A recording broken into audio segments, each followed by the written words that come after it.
Olá, coleguinha, estamos de volta. Estamos agora entendendo como funciona o discurso indireto livre. Depois de já ter visto as características do discurso direto e indireto, estamos vendo já as características do discurso indireto livre. Acabamos de ver um exemplo em que o narrador, dentro da fala dele, ele expressa aí reflexões da personagem, ok?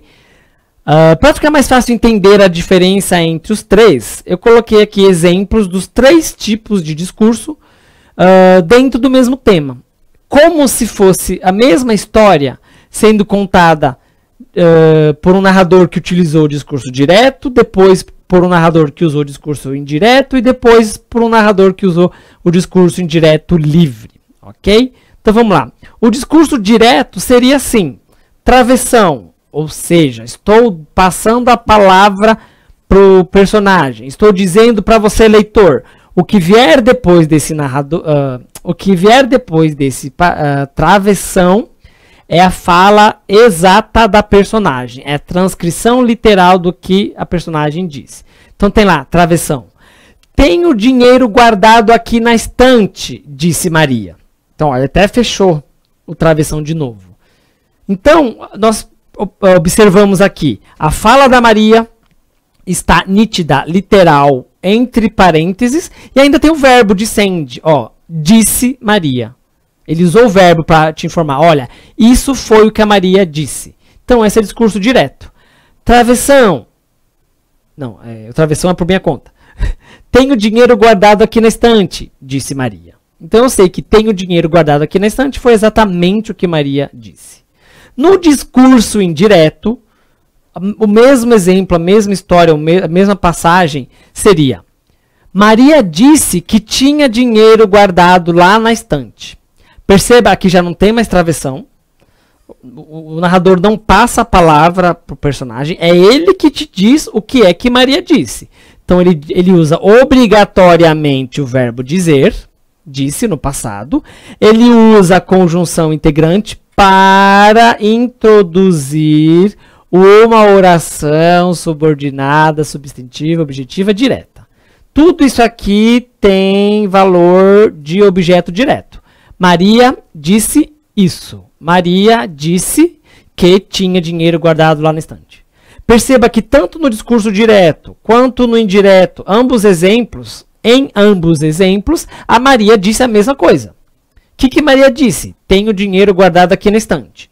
A diferença aqui no direto é a própria Maria quem diz. No indireto é o narrador que nos diz o que é que a Maria falou. E no discurso indireto livre, a diferença é que teria aí incluída na fala uma reflexão, uma indagação da personagem, mas indiretamente, sem o narrador passar a palavra para ela. Um exemplo. Maria tinha dinheiro guardado na estante. Falta do marido rico. Ah, se ela fosse homem. Perceba, ó, essa parte. Maria tinha dinheiro guardado na estante. É o narrador que está dizendo. O narrador está dizendo para a gente que Maria tinha dinheiro guardado na estante. Mas isso aqui, ó, falta do marido rico. Ah, se ela fosse homem. É o narrador que está dizendo, mas são reflexões da Maria. A Maria está falando, se eu tivesse um marido rico. Ah, se eu fosse homem. Ok? Mas essa reflexão, esse pensamento, essa indagação da Maria, da personagem Maria, está sendo dita para a gente não pela própria Maria, pelo narrador. Isso é o discurso indireto livre. Tem aqui, ó, nessa parte em vermelho, uma indagação, algo que se passa internamente na Maria. É um pensamento dela, uma sensação, um sentimento, uma indagação. É o universo interior da Maria. Só que esse universo interior está sendo passado por nós indiretamente pelo narrador. Mas a gente precisa estar claro para a gente que não é uma reflexão do narrador. Apesar de estar incluída aí dentro da fala do narrador, é uma reflexão da personagem. Mais um exemplo para ficar claro. Também, de novo, tentando pegar o mesmo trecho, o mesmo assunto, os mesmos personagens, a mesma ação em diferentes tipos de discurso. Discurso direto. Aqui. Todos esperavam na sala de reuniões quando André finalmente entrou. O chefe perguntou, : por que você chegou atrasado à reunião? Entre aspas. O ônibus em que eu vinha quebrou, respondeu André. Também está entre aspas. Percebam nesse trecho características do discurso direto. 2 pontos para introduzir a fala da personagem. A fala está entre aspas, dizendo para você, olha, o que está aqui entre aspas é fala da personagem, não é fala minha, do narrador. Ok? E o que é fala do narrador é o que não está sublinhado de vermelho, e ele usa para introduzir a fala dos personagens, por exemplo, verbos de send. Perguntou, o chefe perguntou. André respondeu. É um verbo de send, é um verbo que informa você que alguém vai falar. Então ele usou aí. O chefe perguntou, : Aí vem entre aspas a fala da personagem. Aí vem outras aspas em seguidas, que é o outro personagem que falou. E aí tem vírgula, respondeu André. Então, esse é um exemplo com bastante marcas do discurso direto. Agora vamos ver como seria esse mesmo trecho da história produzido no discurso indireto. Seria assim. O chefe perguntou a André o motivo de ter se atrasado para a reunião. André respondeu que o ônibus em que vinha quebrara. Perceba que aconteceu a mesma coisa. O André chegou atrasado na reunião. Tinha uma reunião para a qual o André foi. Ele chegou atrasado na reunião. E o chefe perguntou o motivo do atraso da reunião. E o André respondeu a pergunta do chefe, dizendo que o ônibus tinha quebrado. Os 2 trechos contam a mesma história. A diferença é o formato, o tipo de discurso utilizado pelo narrador para contar essa história para a gente. Nesse exemplo que eu acabei de ler, não tem citação direta, a fala, não tem fala, o narrador não fala por si, desculpa, o personagem não fala por si. Quem fala pelo narrador, quem fala pelo personagem é o narrador. Por isso que não tem aspas, não tem travessão. Tem o quê? Os verbos obrigatórios no discurso indireto, os verbos de dizer. O chefe perguntou. O que ele perguntou? Ele perguntou o motivo de o André ter se atrasado. E depois, o André respondeu. O que o André respondeu? André respondeu que o ônibus em que vinha quebrara. Perceba? A obrigatoriedade dos verbos de dizer. Fulano perguntou, fulano respondeu. E a fala, né, o que foi respondido pelo André, veio aqui numa oração subordinada, objetiva, direta, introduzida pela conjunção integrante que. André respondeu isso. O que é isso? André respondeu que o ônibus em que vinha quebrara. Percebam, tanto no discurso direto quanto no discurso indireto, aconteceu a mesma coisa, as personagens falaram as mesmas coisas, só que as falas das personagens foram transmitidas ao leitor de formas diferentes. Primeiro, pelas próprias personagens, segundo, pelo narrador. E, por fim, esse mesmo trecho, um exemplo de uso de discurso indireto livre para o mesmo trecho, teria que incluir aí reflexões, pensamentos, indagações do André ou do chefe, né, de algum personagem, para se configurar discurso indireto livre.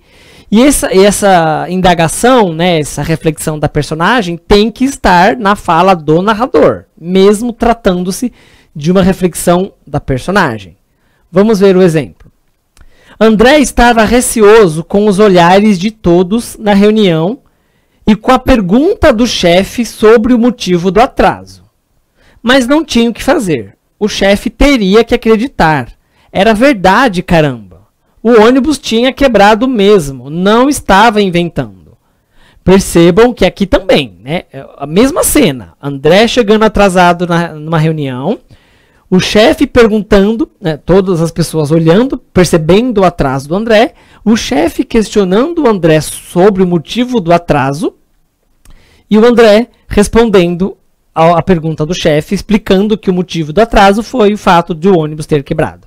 A diferença em relação ao exemplo anterior, porque ambos são discursos indiretos, tanto 2 quanto 3, porque não tem a fala literal do personagem. Ambos são indiretos porque é o narrador que nos transmite a fala do personagem. A diferença é que aqui tem uma reflexão que é do personagem. Olha isso aqui, ó. Era verdade, caramba. Essa expressão de era verdade, caramba, não é o narrador que está dizendo caramba. É a reação do André à pergunta do chefe em relação ao fato dele ter se atrasado. Né? Ele está respondendo, o narrador está dizendo para a gente, o André está respondendo ao chefe que ele atrasou por conta do ônibus que quebrou. E essa expressão, era verdade, caramba, é uma expressão do André, o André não estava receoso com os olhares, né, e com a pergunta do chefe. Então, em resposta, né, a reação dele à pergunta e daqueles olhares todos, ele ficou receoso e falou, mas é verdade, vocês têm que acreditar, né, o chefe teria que acreditar. Então aí o narrador incluiu na fala dele uma reflexão do personagem. Era verdade, caramba. Isso é o André falando, não é o narrador. Ok? O ônibus tinha quebrado mesmo, não estava inventando. Então a gente percebe que indiretamente o narrador transmite para a gente o que o personagem disse e ainda reflexões, o que se passava no interior daquele personagem. Isso é discurso indireto livre, ok? Muito que bem. Agora nós vamos para o segundo item, o segundo tema da aula de hoje, né? Nós vamos começar a falar sobre as redações nos vestibulares. Eu disse no início da aula que nós vamos começar agora e vamos continuar na próxima aula uma análise mais profunda de redações. Como é que são feitas ou como devem ser feitas as redações nos vestibulares? O que é que os vestibulares cobram? Como é que a gente escreve uma boa redação? Como é que uma redação recebe nota boa? Ok? É isso que a gente vai começar a falar agora, nessa aula, e vamos aprofundar na próxima aula. Nós vamos falar especificamente de redação nos vestibulares, ok? Então vamos lá. Primeiro a gente tem que falar da preparação, né? Todos vocês que vão prestar vestibular ou que vão fazer a prova do Enem, qualquer prova que exija a redação de um texto precisa de uma preparação. Por isso que preparar para o vestibular inclui, entre outras atividades, porque não é só a redação que você vai fazer, você vai responder questões de outras disciplinas. Então isso inclui, principalmente da área da língua portuguesa, você ter entrado em contato com grandes autores da literatura brasileira, porque os autores da nossa literatura utilizaram todos esses recursos que nós estamos apresentando aqui na aula de redação, os diferentes tipos de discurso, direto, indireto, livre. A gente tem aí uma infinidade de tipos textuais, né, que pertencem a diferentes gêneros textuais. Nós temos exemplos incontáveis de textos narrativos, textos dissertativos, textos dramáticos, enfim. Opção de análise, de leitura e observação de características de diferentes gêneros textuais não faltam na literatura brasileira. Então é importante que você tenha entrado em contato, é importante que você tenha lido muito, né, esses grandes autores da literatura brasileira. É importante que você tenha analisado como esses autores escreveram os textos que eles escreveram, para tirar desses textos o melhor proveito possível. Por quê? O que você vai fazer no vestibular, o que você vai fazer na prova, o que você vai fazer na redação, é o que eles fizeram nos livros, nos poemas, nos romances, nas peças de teatro que eles fizeram. Eles produziram textos a partir do nada. Você ainda vai ter um tema que vai guiar aí a sua escrita. Você vai produzir um texto, você vai redigir um texto a partir de um tema específico. Mas você vai escrever um texto a partir do nada, a partir das ideias que você tem, a partir da sua vivência, a partir do conhecimento linguístico que você adquiriu durante sua vida, você vai produzir um texto a partir desse tema. Então, por isso que conhecer os diferentes gêneros textuais, os diferentes tipos textuais, as diferentes formas de escrever diferentes tipos de texto, faz com que você contenha aí um arcabouço, né, uma variedade de conhecimentos, de estruturas de textos muito grande. Façam que você tenha um conhecimento muito bom para produzir diferentes tipos e diferentes gêneros textuais.